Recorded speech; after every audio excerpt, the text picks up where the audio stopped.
জলপাইগুড়ির এক মফস্বল শহরের গৃহবধূ থেকে আন্তর্জাতিক রাজনীতির শক্তিশালী এক মুখ বাংলাদেশের প্রথম নারী প্রধানমন্ত্রী বেগম খালেদা জিয়ার জীবনকথা দক্ষিণ এশিয়ার রাজনৈতিক ইতিহাসে এক ব্যতিক্রমী অধ্যায়। 1945 সালে অবিভক্ত ভারতের জলপাইগুড়িতে জন্ম খালেদা জিয়ার। ডাকনাম ছিল পুতুল।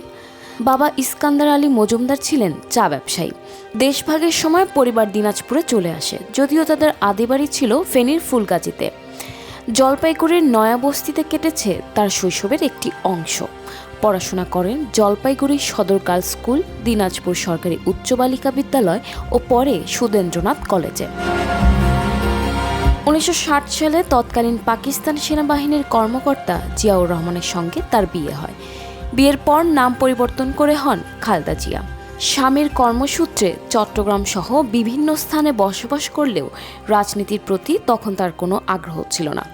1977 সালে জিয়াউর রহমান রাষ্ট্রপতি হলে তিনি হন ফার্স্ট লেডি, তবে থেকেছেন অন্তর্মুখী ও নিরালম্ব জীবনেই। 1981 সালে জিয়াউর রহমান নিহত হলে বদলে যায় তার জীবন। স্বামীর মৃত্যুর পর 1982 সালে বিএনপির সাধারণ সদস্য হিসেবে রাজনীতিতে যোগ দেন খালেদা জিয়া। 1983 সালে হন দলের সহসভাপতি। সামরিক শাসক এরশাদের বিরুদ্ধে আন্দোলনের মধ্য দিয়ে তিনি ধীরে ধীরে দলের নেতৃত্বে উঠে আসেন। 1991 সালে তিনি বাংলাদেশের প্রথম নারী প্রধানমন্ত্রী হিসেবে দায়িত্ব নেন। 3 দফায় প্রধানমন্ত্রী হয়ে তিনি শুধু দেশের রাজনীতিতেই নয়, মুসলিম বিশ্বের দ্বিতীয় নির্বাচিত নারী সরকার প্রধান হিসেবেও ইতিহাসে স্থান করে নেন।